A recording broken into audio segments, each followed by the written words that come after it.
It was time for us to move on. We took a bus to Detroit. Our money was now running quite low. We lugged our wretched baggage through the station.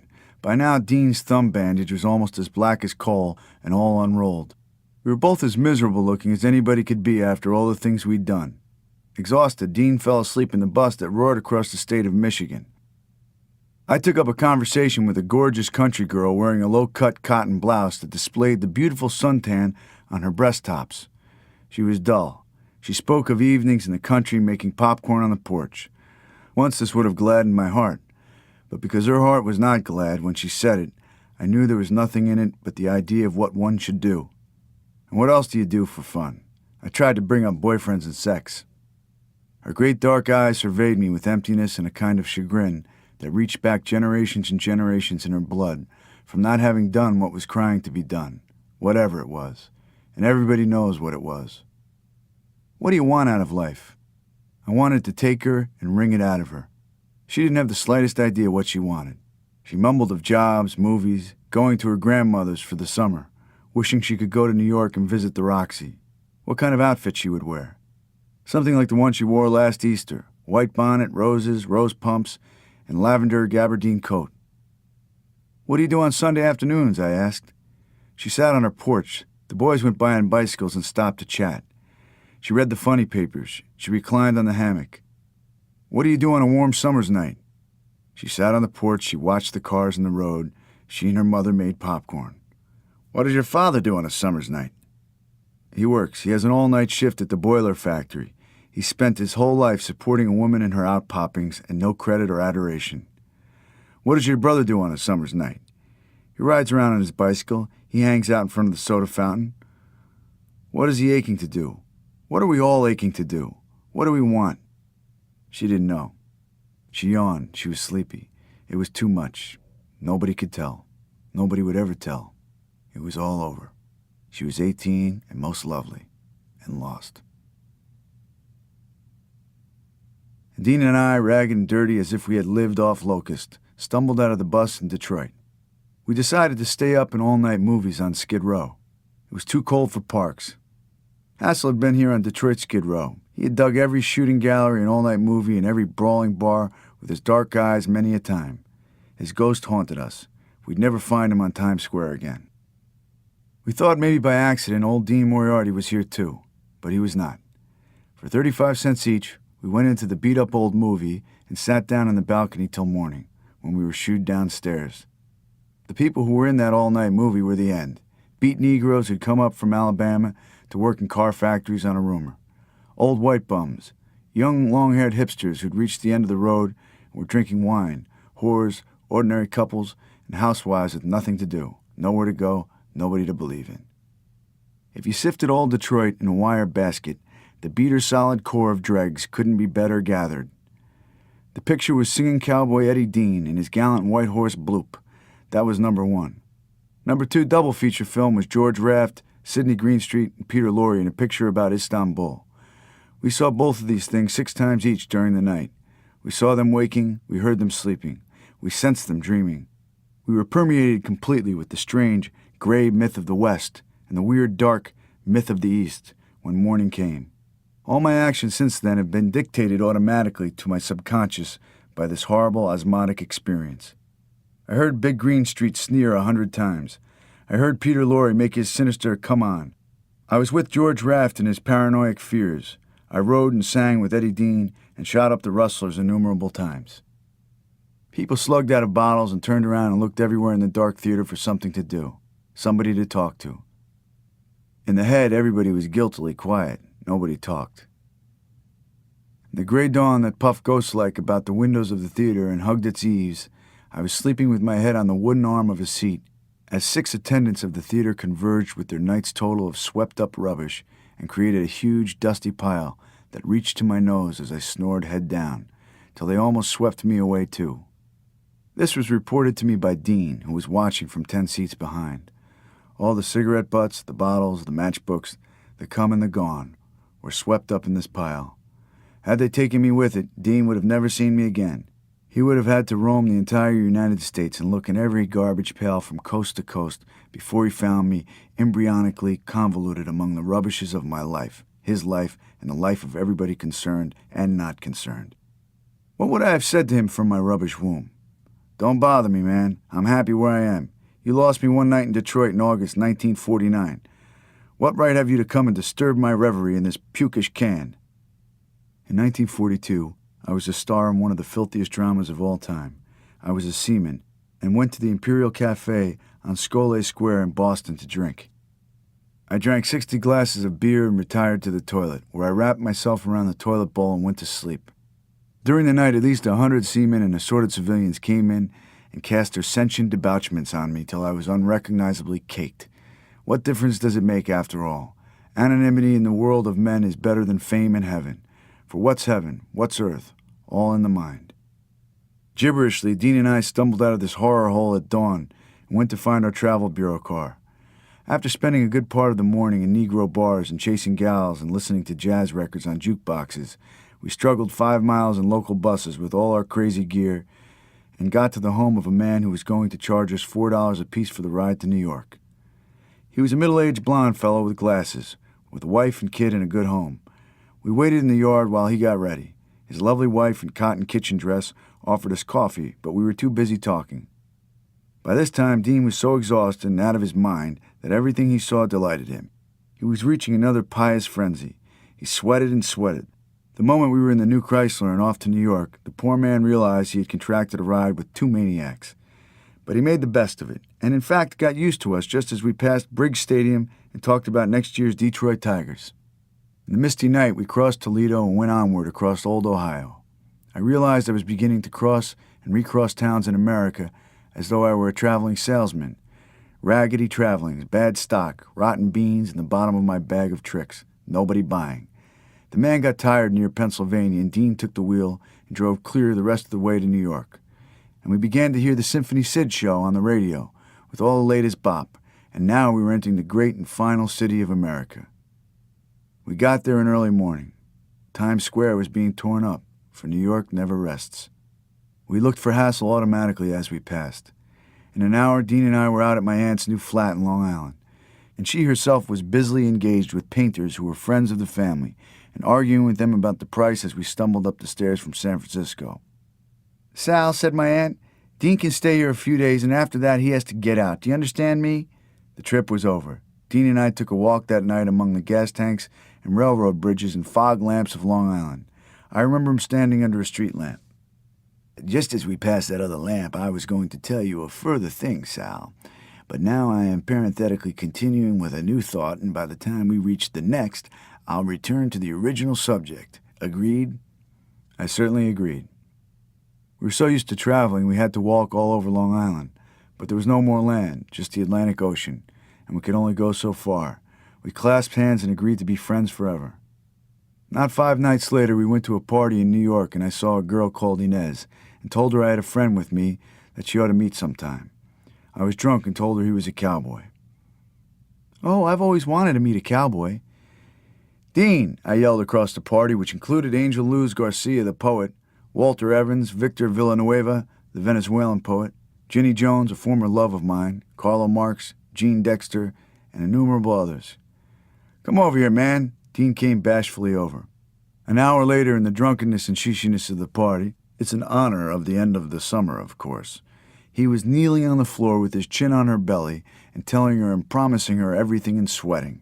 She was a big, sexy brunette, as Garcia said, something straight out of Degas, and generally like a beautiful Parisian coquette.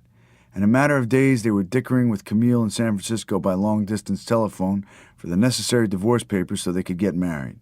Not only that, but a few months later, Camille gave birth to Dean's second baby, the result of a few nights' rapport early in the year. In another matter of months, and Inez had a baby. With one illegitimate child in the West somewhere, Dean then had 4 little ones and not a cent, and was all troubles and ecstasy and speed as ever. So we didn't go to Italy.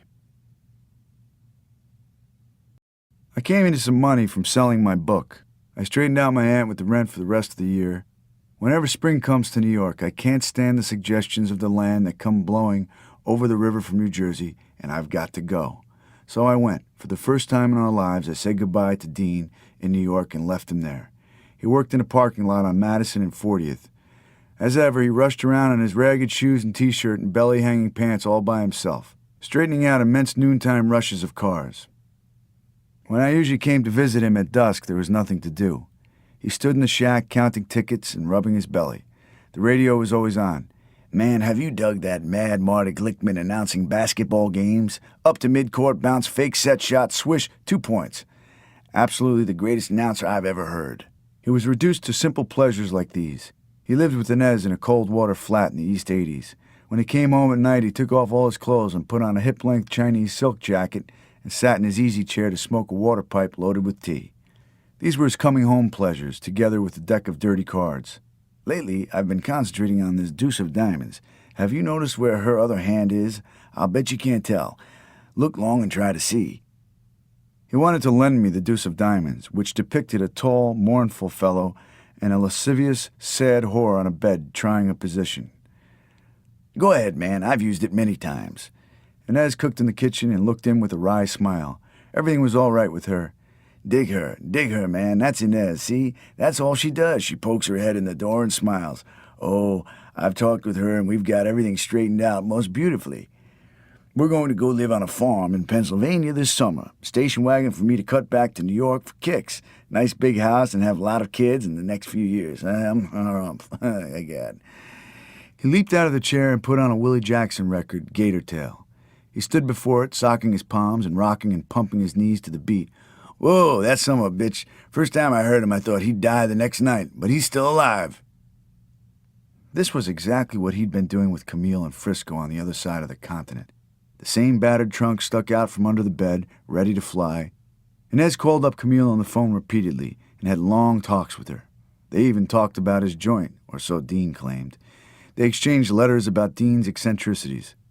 Of course, he had to send Camille part of his pay every month for support, or he'd wind up in the workhouse for 6 months.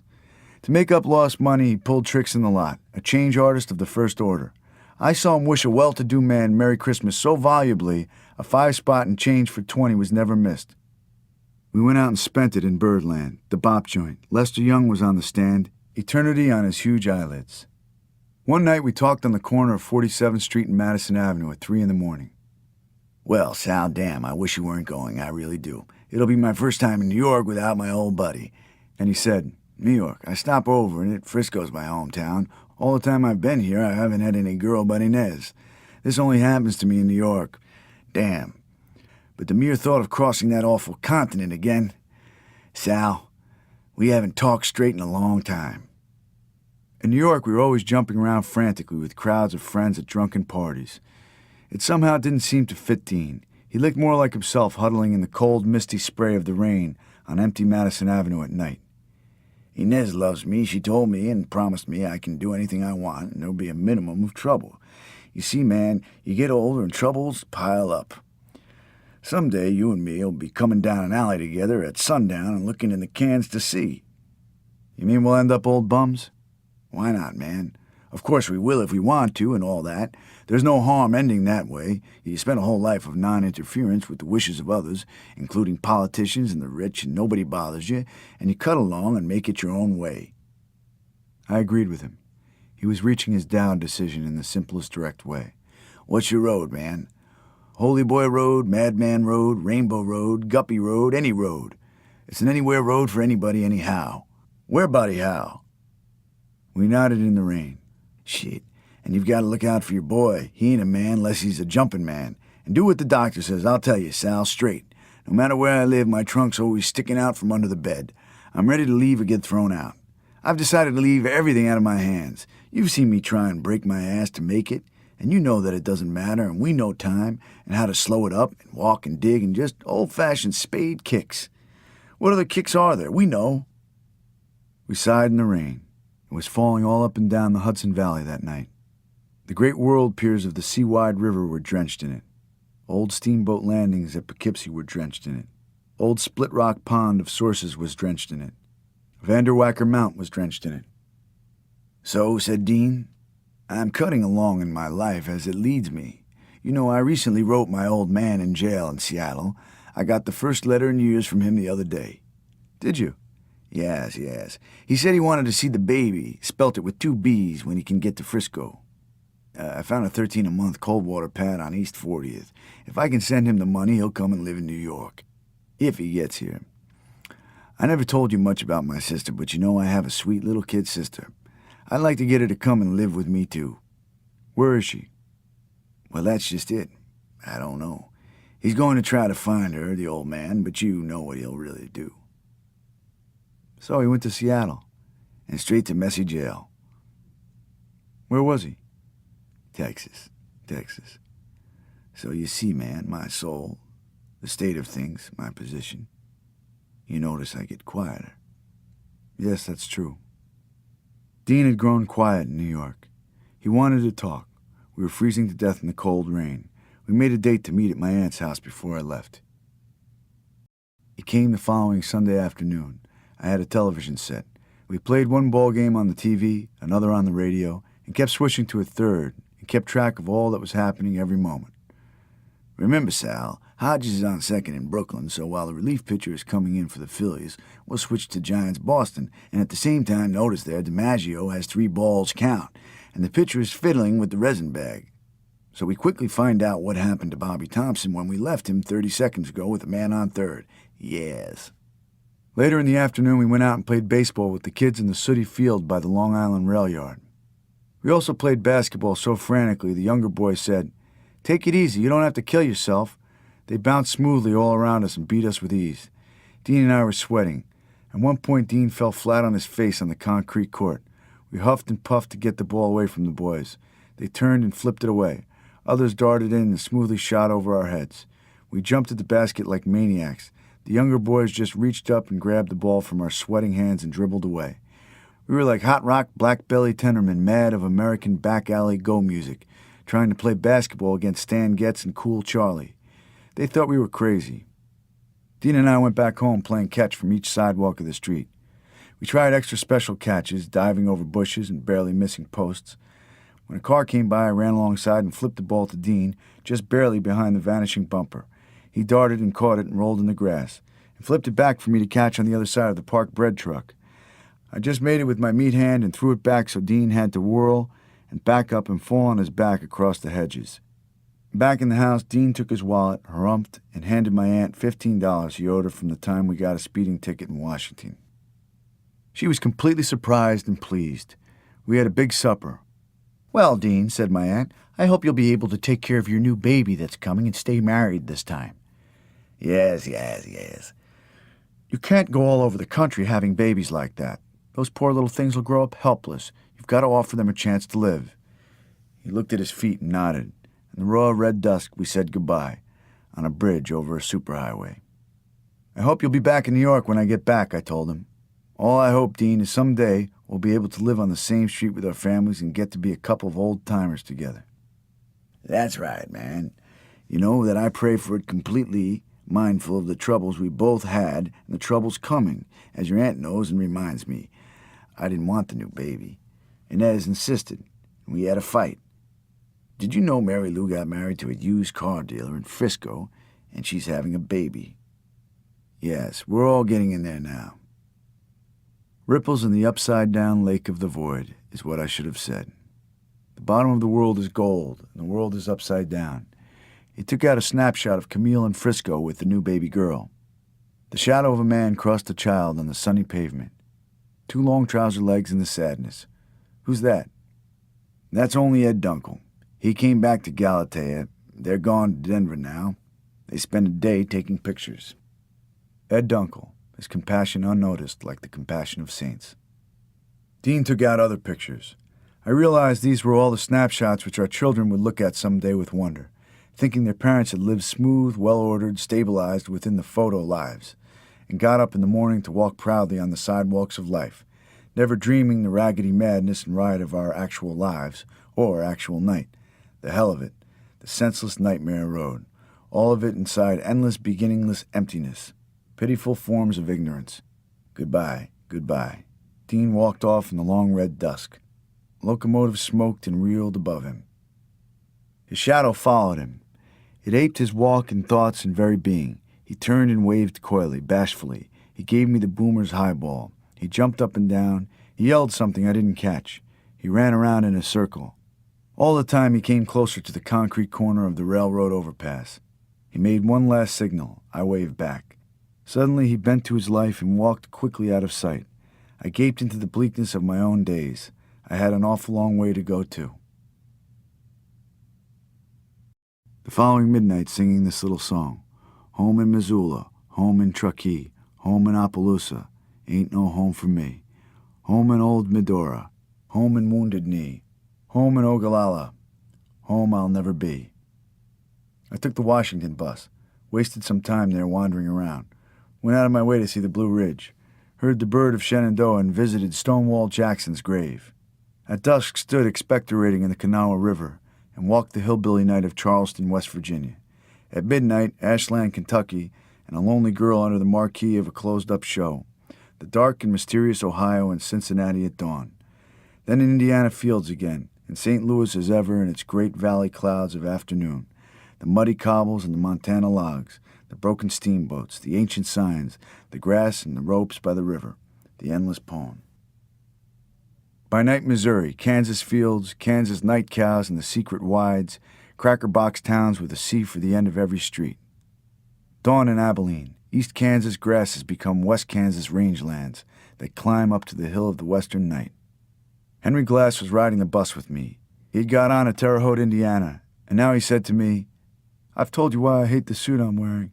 It's lousy, but ain't all." He showed me papers. He had just been released from Terre Haute Federal Pen. The rap was for stealing and selling cars in Cincinnati. A young curly-haired kid of 20. "As soon as I get to Denver, I'm selling the suit in a pawn shop and getting me jeans. You know what they did to me in that prison? Solitary confinement with a Bible. I used it to sit on the stone floor. When they seen I was doing that, they took the Bible away and brought back a little pocket-sized one so big.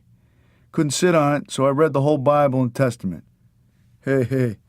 He poked me, munching his candy. He was always eating candy because his stomach had been ruined in the pen and couldn't stand anything else. You know, there's some real hot things in that Bible. He told me what it was to signify. Anybody that's leaving jail soon and starts talking about his release date is signifying to the other fellas that have to stay. We take him by the neck and say, "Don't signify with me." Bad thing to signify, you hear me? I won't signify, Henry. Anybody signify with me, my nose opens up. I get mad enough to kill. You know why I've been in jail all my life? Because I lost my temper when I was 13 years old. I was in a movie with a boy and he made a crack about my mother. You know that dirty word. I took out my jackknife and cut his throat and would have killed him if they hadn't drugged me off. Judge said, "Did you know what you were doing when you attacked your friend?" "Yes, sir, Your Honor, I did." I want to kill a son of a bitch and still do. So I didn't get no parole and went straight to reform school. I got piles, too, from sitting in solitary. Don't ever go to a federal pen. They're the worstest. Shit, I could talk all night. It's been so long since I talked to somebody. You don't know how good I feel coming out. You just sitting in that bus when I got on, riding through Terre Haute. What was you thinking? I was just sitting there riding. Me, I was singing. I sat down next to you because I was afraid to sit down next to any gals for fear I'd go crazy and reach under the dress. I gotta wait a while. Another hitch in prison and you'll be put away for life. You better take it easy from now. That's what I intend to do. Only trouble is my nose opens up and I can't tell what I'm doing. He was on his way to live with his brother and sister-in-law, and they had a job for him in Colorado. His ticket was bought by the feds, his destination, the parole. Here was a young kid like Dean had been. His blood boiled too much for him to bear. His nose opened up. But no native strange saintliness to save him from the iron fate. Be a buddy and watch my nose don't open up in Denver, will you, Sal? Maybe I can get to my brother's safe. When we arrived in Denver, I took him by the arm to Larimer Street to pawn the penitentiary suit. The old Jew immediately sensed what it was before it was half unwrapped. "I don't want that damn thing here. I get them every day from the Canyon City boys." All of Larimer Street was overrun with ex-cons trying to sell their prison-spun suits.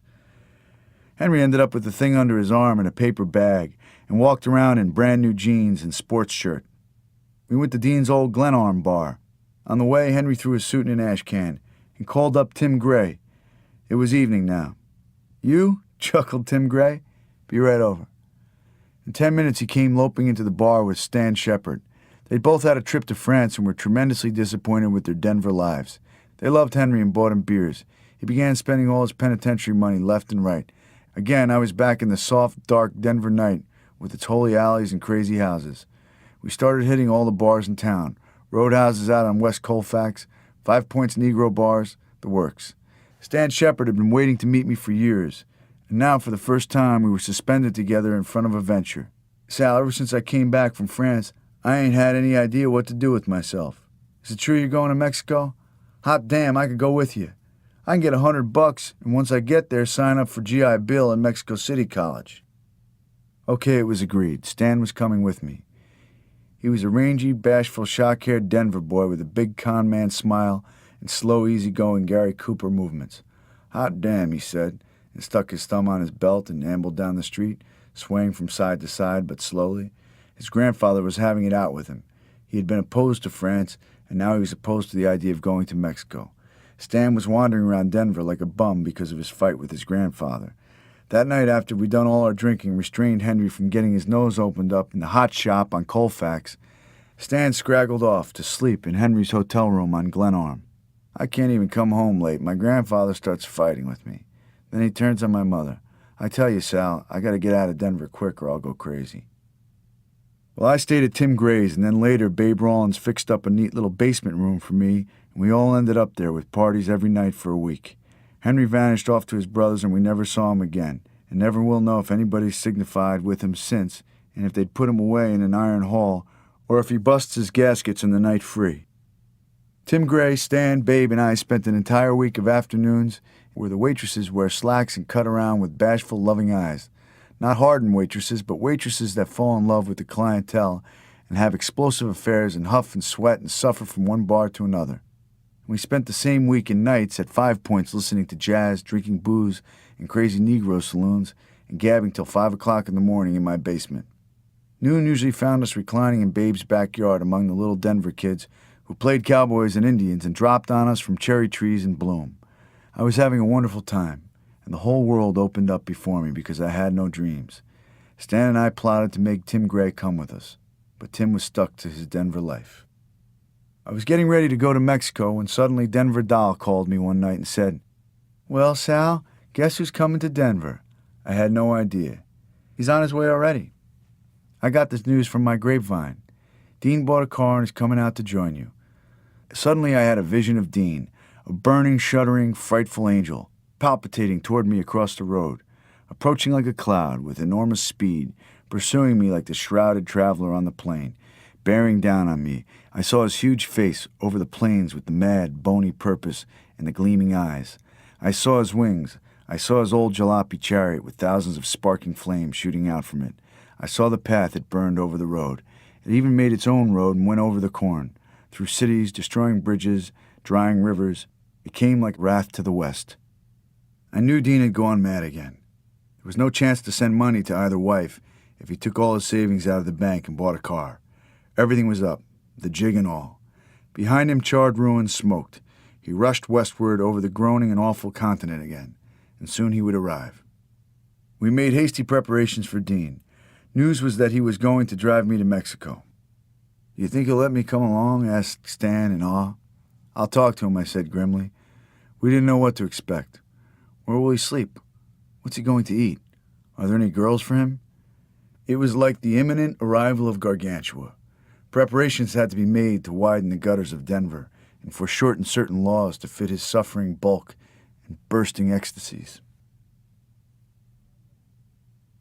It was like an old-fashioned movie when Dean arrived. I was in Babe's house in a golden afternoon. A word about the house. Her mother was away in Europe. The chaperone aunt was called Charity. She was 75 years old and spry as a chicken. And the Rollins family, which stretched all over the West, she was continually shuttling from one house to another and making herself generally useful. At one time, she'd had dozens of sons. They were all gone. They'd all abandoned her. She was old, but she was interested in everything we did and said. She shook her head sadly when we took slugs of whiskey in the living room. "Now, you might go out in the yard for that, young man." Upstairs, it was kind of a boarding house that summer, lived a guy called Tom who was hopelessly in love with Babe. He came from Vermont from a rich family, they said, and had a career waiting for him there and everything. But he preferred being where Babe was. In the evenings, he sat in the living room with his face burning behind a newspaper, and every time one of us said anything, He heard but made no sign. He particularly burned when Babe said something. When we forced him to put down the paper, he looked at us with incalculable boredom and suffering. "Oh, yes, I suppose so." He usually said just that. Charity sat in the corner knitting, watching us all with her birdie eyes. It was her job to chaperone. It was up to her to see nobody swore. Babe sat giggling on the couch. Tim Gray, Stan Shepard, and I sprawled around in chairs. Poor Tom suffered the tortures. He got up, yawned, and said, "Well, another day, another dollar. Good night," and disappeared upstairs. Babe had no use whatever for him as a lover.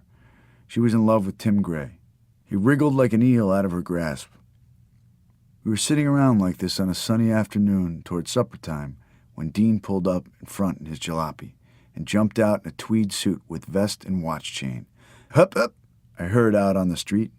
He was with Roy Johnson, who just returned from Frisco with his wife Dorothy and was living in Denver again. So were Dunkel and Galatea Dunkel and Tom Snark. Everybody was in Denver again. I went out on the porch. "Well, my boy," said Dean, sticking out his big hand, "I see everything is all right on this end of the stick." "Hello, hello, hello," he said to everybody. "Oh, yes, Tim Gray, Stan Shepard, how do you do?" We introduced him to Charity. "Oh, yes, how do you do? This is my friend, Roy Johnson here, was so kind to accompany me, harumph-egad, calf, calf. Major Hoople, sir," he said, sticking out his hand to Tom, who stared at him. "Yes, yes. Well, Sal, old man, what's the story? When do we take off for Mexico? Tomorrow afternoon? Fine, fine, ahem. Now, Sal, I have exactly 16 minutes to make it to Ed Dunkel's house, where I am about to recover my old railroad watch, which I can pawn on Larimer Street before closing time. Meanwhile, buzzing very quickly and as thoroughly as time allows to see if my old man, by chance, may be in Jig's Buffet or some of the other bars. And then I have an appointment with the barber Doll always told me to patronize, and I have not myself changed over the years and continued with that policy. Calf, calf. At 6 o'clock sharp, hear me?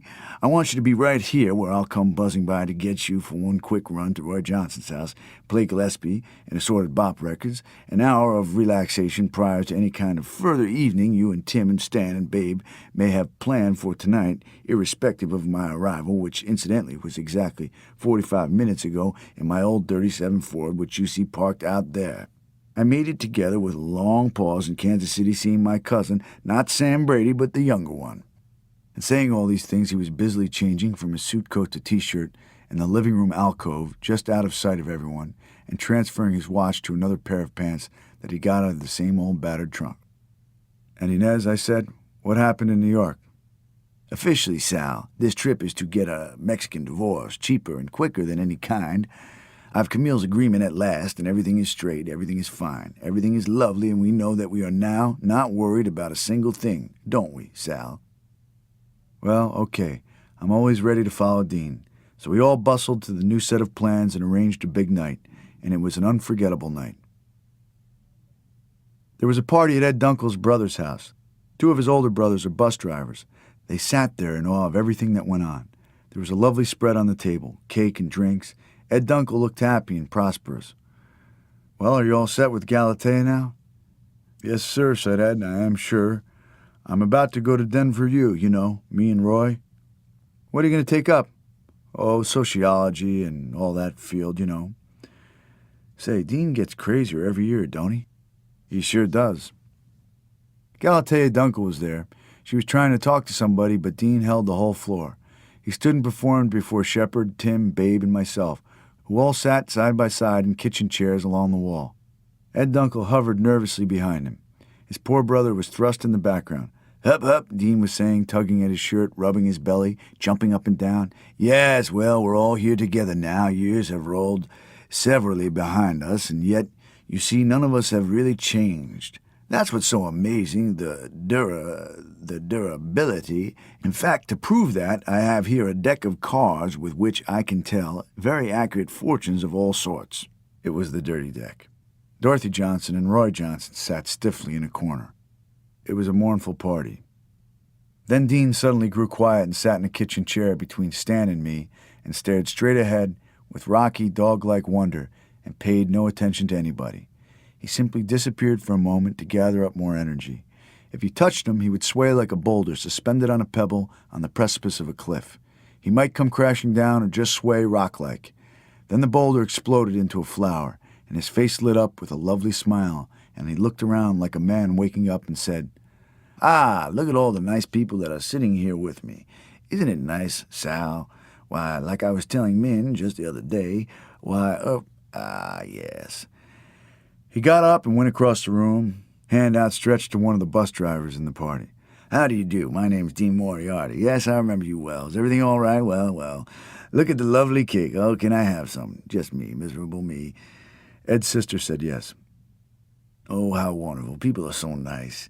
Cakes and pretty things set out on a table, all for the sake of wonderful little joys and delights. Ah, yes, excellent, splendid, huh? Egad." He stood swaying in the middle of the room, eating his cake and looking at everyone with awe. He turned and looked around behind him. Everything amazed him, everything he saw. People talked in groups all around the room, and he said, "Yes, that's right." A picture on the wall made him stiffen to attention. He went up and looked closer. He backed up, he stooped, he jumped up. He wanted to see from all possible levels and angles. He tore at his T-shirt, an exclamation, "Damn!" He had no idea of the impression he was making and cared less. People were now beginning to look at Dean with maternal and paternal affection glowing in their faces. He was finally an angel, as I always knew he would become. But like any angel, he still had rages and furies. And that night, when we all left the party and repaired to the Windsor bar in one vast brawling gang, Dean became frantically and demoniacally and seraphically drunk. Remember that the Windsor, once Denver's great gold rush hotel, in many respects a point of interest, and the big saloon downstairs, bullet holes are still in the walls, had once been Dean's home. He lived here with his father in one of the rooms upstairs. He was no tourist. He drank in the saloon, like the ghost of his father. He slopped down wine, beer, and whiskey like water. His face got red and sweaty, and he bellowed and hollered at the bar, and staggered across the dance floor where honky-tonkers of the West danced with girls and tried to play the piano. And he threw his arms around ex-cons and shouted with them in the uproar. Meanwhile, everybody in our party sat around two immense tables stuck together. There were Denver D. Dahl, Dorothy and Roy Johnson, a girl from Buffalo, Wyoming, who was Dorothy's friend, Stan, Tim Gray, Babe, me, Ed Dunkel, Tom Snark, and several others. 13 in all. Dahl was having a great time. He took a peanut machine and set it on the table before him and poured pennies in it and ate peanuts. He suggested we all write something on a penny postcard and mail it to Carlo Marx in New York. We wrote crazy things. The fiddle music wanged in the Larimer Street night. "Isn't it fun?" yelled Dahl. In the men's room, Dean and I punched the door and tried to break it, but it was an inch thick. I cracked a bone in my middle finger and didn't even realize it till the next day. We were fumingly drunk. 50 glasses of beer sat on our table at one time. All you had to do was rush around and sip from each one. Canyon City ex-cons reeled and gabbled with us. In the foyer outside, the saloon old former prospector sat dreaming over their canes under the talking old clock. This fury had been known by them in greater days. Everything swirled. There were scattered parties everywhere. There was even a party in a castle to which we all drove, except Dean, who ran off elsewhere. And in this castle we sat at a great table in the hall and shouted. There were a swimming pool and grottos outside. I had finally found the castle where the great snake of the world was about to rise up. Then in the late night, it was just Dean and I and Stan Shepard and Tim Gray and Ed Dunkel and Tommy Snark in one car and everything ahead of us. We went to Mexican Town. We went to 5 Points. We reeled around. Stan Shepard was out of his mind with joy. He kept yelling, "Son of a bitch! Hot damn!" in a high squealing voice and slapping his knees. Dean was mad about him. He repeated everything Stan said and fewed and wiped the sweat off his face. "Are we going to get our kick, Sal, traveling down to Mexico with this cat, Stan?" "Yes." It was our last night in Holy Denver. We made it big and wild. It all ended up with wine in the basement by candlelight. Charity creeping around upstairs in her nightgown with a flashlight. We had a colored guy with us now, called himself Gomez. He floated around 5 Points and didn't give a damn. When we saw him, Tommy Snark called out, "Hey, is your name Johnny?" Gomez just backed up and passed us once more and said, "Now will you repeat what you said?" I said, "Are you the guy they called Johnny?" Gomez floated back and tried again. "Does this look a little more like him? Because I'm trying my best to be Johnny, but I just can't find the way." "Well, man, come on with us," cried Dean, and Gomez jumped in and we were off. We whispered frantically in the basement so as not to create disturbance with the neighbors. At 9 o'clock in the morning, everybody had left except Dean and Shepard, who were still yakking like maniacs. People got up to make breakfast and heard strange, subterranean voices saying, "Yes, yes." Babe cooked a big breakfast. Time was coming to scat off to Mexico. Dean took the car to the nearest station and had everything shipshape. It was a 37 Ford sedan with the right side door unhinged and tied to the frame. The right side front seat was also broken, and you sat there leaning back with your face to the tattered roof. "Just like Min and Bill," said Dean. "We'll go coughing and bouncing down to Mexico. It'll take us days and days." I looked over the map. A total of over 1,000 miles, mostly Texas, to the border at Laredo, and then another 767 miles through all Mexico to the great city near the cracked isthmus and the Oaxacan heights. I couldn't imagine this trip. It was the most fabulous of all. It was no longer east-west, but magic south. We saw a vision of the entire western hemisphere, rock ribbon cleared down to Tierra del Fuego, and us flying down the curve of the world into the other tropics and other worlds. "Man, this will finally take us to it," said Dean with definite faith. He tapped my arm. "Just wait and see. Hoo-wee!" I went with Shepard to conclude the last of his Denver business and met his poor grandfather, who stood in the door of the house, saying, "Stan, Stan, Stan." "What is it, Grandpa?" "Don't go." "Oh, it's settled. I have to go now." "Why do you have to do that?" The old man had gray hair and large almond eyes and a tense, mad neck. "Stan," he simply said, "don't go. Don't make your old grandfather cry. Don't leave me alone again." It broke my heart to see all this. "Dean," said the old man, addressing me, "don't take my Stan away from me. I used to take him to the park when he was a little boy and explain swans to him. Then his little sister drowned in the same pond. I don't want you to take my boy away." "No," said Stan. "We're leaving now. Goodbye." He struggled with his grips. His grandfather took him by the arm. "Stan, Stan, Stan, don't go, don't go, don't go." We fled with our heads bowed, and the old man still stood in the doorway of his Denver side street cottage, with the beads hanging in the doors and overstuffed furniture in the parlor. He was as white as a sheet. He was still calling Stan. There was something paralyzed about his movements, and he did nothing about leaving the doorway, but just stood in it, muttering, "Stan," and "don't go," and looking after us anxiously as we rounded the corner. "God, Shep, I don't know what to say." "Never mind," Stan moaned. "He's always been like that." We met Stan's mother at the bank where she was drawing money for him. She was a lovely white-haired woman, still very young in appearance. She and her son stood on the marble floor of the bank, whispering. Stan was wearing a Levi outfit, jacket and all, and looked like a man going to Mexico, sure enough. This was his tender existence in Denver, and he was going off with the flaming tyro Dean. Dean came popping around the corner and met us just on time. Mrs. Shepard insisted on buying us all a cup of coffee. "Take care of my Stan," she said. "No telling what things might happen in that country." "We'll all watch over each other," I said. Stan and his mother strolled on ahead, and I walked in back with Crazy Dean. He was telling me about the inscriptions carved on toilet walls in the East and in the West. "They're entirely different. In the East, they make cracks and corny jokes and obvious references, scatological bits of data and drawings. In the West, they just write their name. Red O'Hara, Blufftown, Montana, and came by here date. Real solemn, like, say, Ed Dunkel, the reason being the enormous loneliness that differs just a shade in cut hair as you move across the Mississippi." Well, there was a lonely guy in front of us, for Shepard's mother was a lovely mother, and she hated to see her son go, but knew he had to go. I saw he was fleeing his grandfather. Here were the three of us, Dean looking for his father, mine dead, Stan fleeing his old one, and going off into the night together. He kissed his mother in the rushing crowds of 17th, and she got in a cab and waved at us. Goodbye, goodbye. We got in the car at Babe's and said goodbye to her. Tim was riding with us to his house outside town. Babe was beautiful that day. Her hair was long and blonde and Swedish. Her freckles showed in the sun. She looked exactly like the little girl she had been. There was a mist in her eyes. She might join us later with Tim, but she didn't. Goodbye, goodbye. We roared off. We left Tim in the yard on the plains outside town, and I looked back to watch Tim Gray recede on the plain. That strange guy stood there for a full 2 minutes watching us go away and thinking God knows what sorrowful thoughts. He grew smaller and smaller, and still he stood motionless with one hand on a wash line like a captain, and I was twisted around to see more of Tim Gray till there was nothing but a growing absence in space. And the space was the eastward view toward Kansas that led all the way back to my home in Atlantis.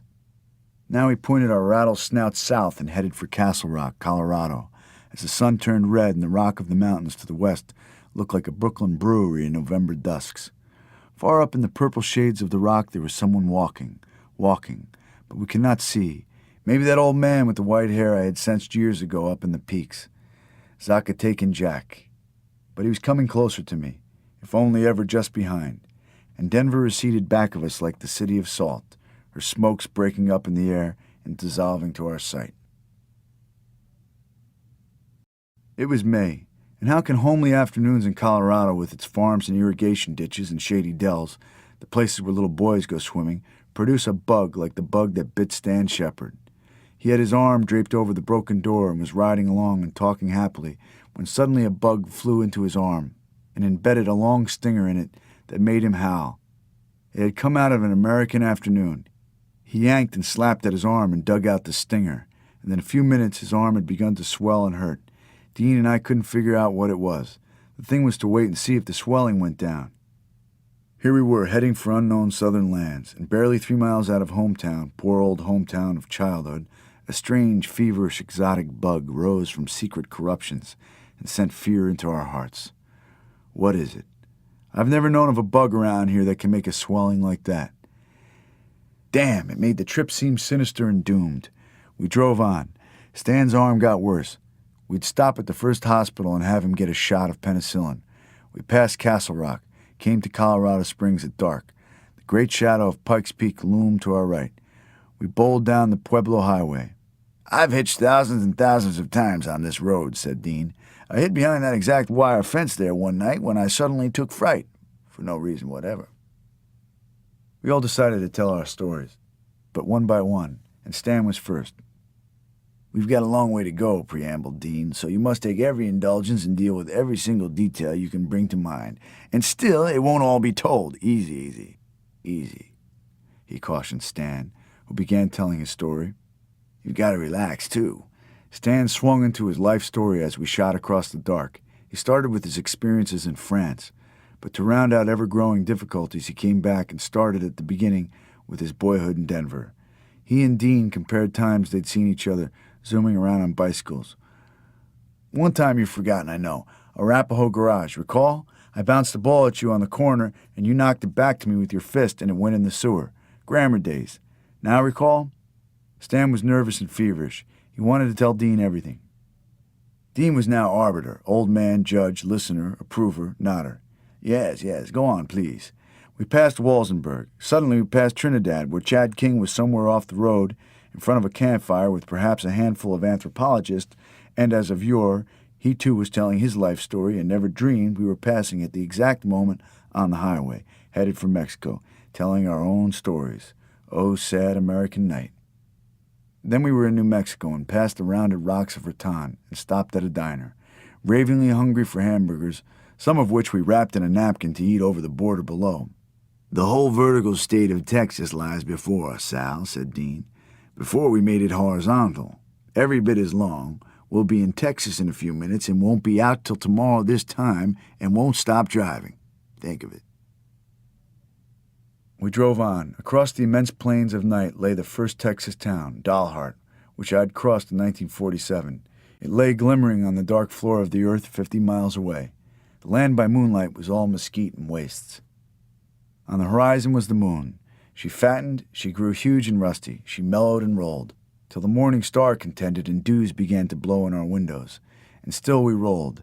After Dalhart, empty cracker box town, we bowled for Amarillo and reached it in the morning among windy panhandle grasses that only a few years ago waved around a collection of buffalo tents. Now there were gas stations and new 1950 jukeboxes with immense ornate snouts and 10-cent slots and awful songs. All the way from Amarillo to Childress, Dean and I pounded plot after plot of books we'd read into Stan, who asked for it because he wanted to know. At Childress, in the hot sun, we turned directly south on a lesser road and highballed across the abysmal wastes to Paducah, Guthrie, and Abilene, Texas. Now Dean had to sleep, and Stan and I sat in the front seat and drove. The old car burned and bopped and struggled on. Great clouds of gritty wind blew at us from shimmering spaces.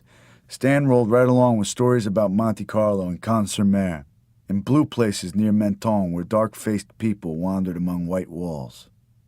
Texas is undeniable. We burned slowly into Abilene and all woke up to look at it. Imagine living in this town 1,000 miles from cities, whoop whoop, over there by the tracks, Old Town Abilene, where they shipped cows and shot it up for gumshoes and drank red-eye.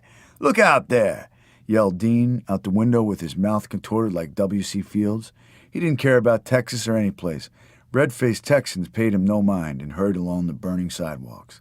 We stopped to eat at the highway south of town. Nightfall seemed like 1,000,000 miles away as we resumed for Coleman and Brady. The heart of Texas, only wildernesses of brush, with an occasional house near a thirsty creek and a 50-mile dirt road detour and endless heat. Old Dobie, Mexico's a long way away, said Dean sleepily from the back seat. So keep it rolling, boys, and we'll be kissing senoritas by dawn. 'Cause this old Ford can roll if you know how to talk to her and ease her along, except the back end's about to fall, but don't worry about it till we get there. And he went to sleep. I took the wheel and we drove to Fredericksburg, and here again I was crisscrossing the old map again. Same place Mary Lou and I had held hands on a snowy morning in 1949. And where was Mary Lou now? Blow, yelled Dean in a dream, and I guessed he was dreaming of Frisco jazz and maybe Mexican mambo to come. Stan talked and talked. Dean had wound him up the night before, and now he was never going to stop. He was in England by now, relating adventures hitchhiking on the English road, London to Liverpool, with his hair long and his pants ragged, and strange British truck drivers giving him lifts in glooms of the Europe void. We were all red-eyed from the continual mistral winds of old Texas. There was a rock in each of our bellies, and we knew we were getting there, if slowly. The car pushed 40 with shuddering effort. From Fredericksburg, we descended the great western high plains. Moths began smashing our windshields. Getting down into the hot country now, boys. The desert rats and the tequila. And this is my first time this far south in Texas, added Dean with wonder. God damn, this is where my old man comes in the wintertime, sly old bum. Suddenly we were in absolutely tropical heat at the bottom of a 5-mile-long hill, and up ahead we saw the lights of old San Antonio. You had the feeling all this used to be Mexican territory indeed. The houses by the side of the road were different. Gas stations beater, fewer lamps. Dean delightedly took the wheel to roll us into San Antonio. We entered town in a wilderness of Mexican rickety southern shacks, without cellars, with old rocking chairs on the porch. We stopped at a mad gas station to get a grease job. Mexicans were standing around in the hot light of the overhead bulbs that were blackened by valley summer bugs, reaching down into soft drink boxes and pulling out beer bottles and throwing the money to the attendant. Whole families lingered around doing this. All around there were shacks and drooping trees, and a wild cinnamon smell in the air. Frantic teenage Mexican girls came by with boys. "Who?" yelled Dean. "Si mañana." Music was coming from all sides, and all kinds of music. Stan and I drank several bottles of beer and got high. We were already out of America and yet definitely in it, and in the middle of where it's maddest. Hot rods blew by. San Antonio. Aha. Now, man, listen to me. We might as well goof a couple hours in San Antonio, and so we will go and find a hospital clinic for Stan's arm, and you and I, Sal, will cut around and get these streets dug. Look at those houses across the street. You can see right into the front room, all those pretty daughters laying around with True Love magazines. Come, let's go.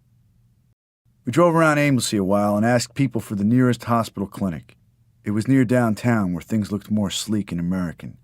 Several semi-skyscrapers and many neons and chain drugstores, yet with cars crashing through from the dark around town as if there were no traffic laws. We parked the car in the hospital driveway, and I went with Stan to see the intern while Dean stayed in the car and changed. The hall of the hospital was full of poor Mexican women, some of them pregnant, some of them sick or bringing their little sick kiddies. It was sad. I thought of poor Terry and wondered what she was doing now.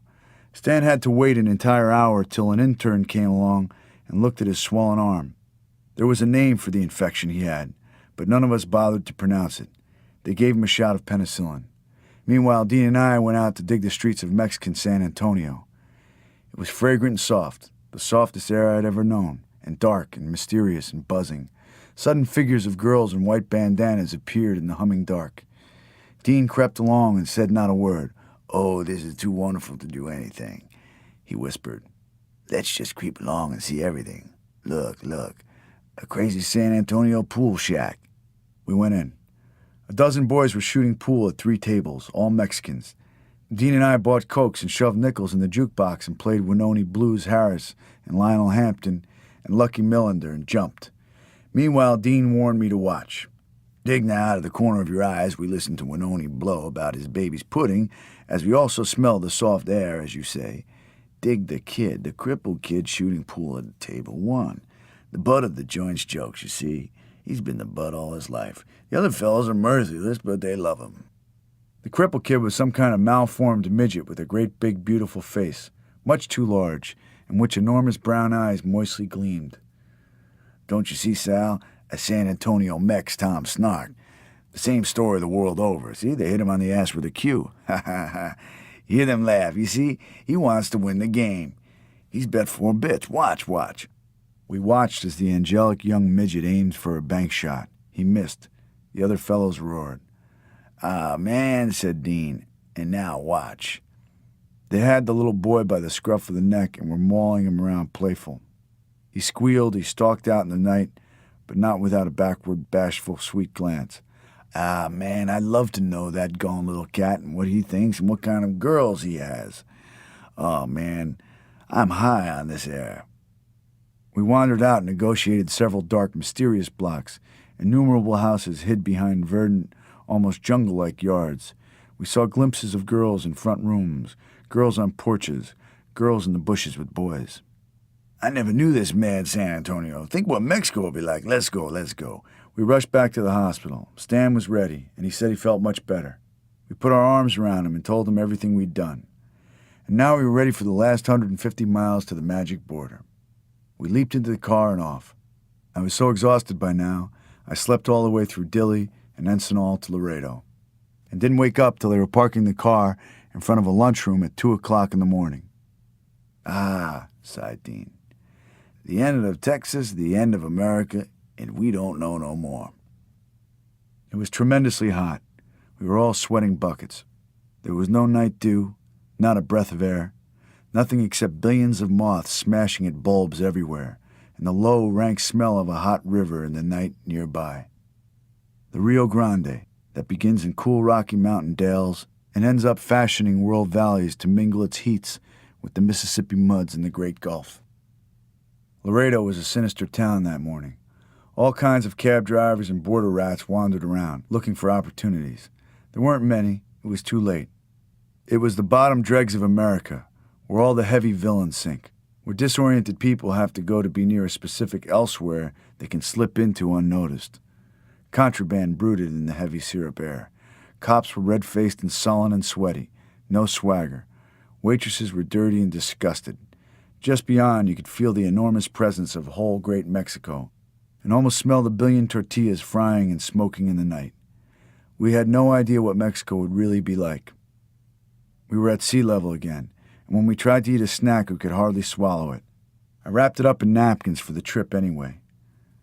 We felt awful and sad, but everything changed when we crossed a mysterious bridge over the river and our wheels rolled on official Mexican soil. Though it wasn't anything but carway for border inspection, just across the street, Mexico began. We looked with wonder. To our amazement, it looked exactly like Mexico. It was 3 a.m, and fellows in straw hats and white pants were lounging by the dozen against battered, pocky storefronts. "Look at those cats," whispered Dean. "Ooh," he breathed softly. Wait. The Mexican officials came out, grinning, and asked please if we would take out our baggage. We did. We couldn't take our eyes from across the street. We were longing to rush right up there and get lost in those mysterious Spanish streets.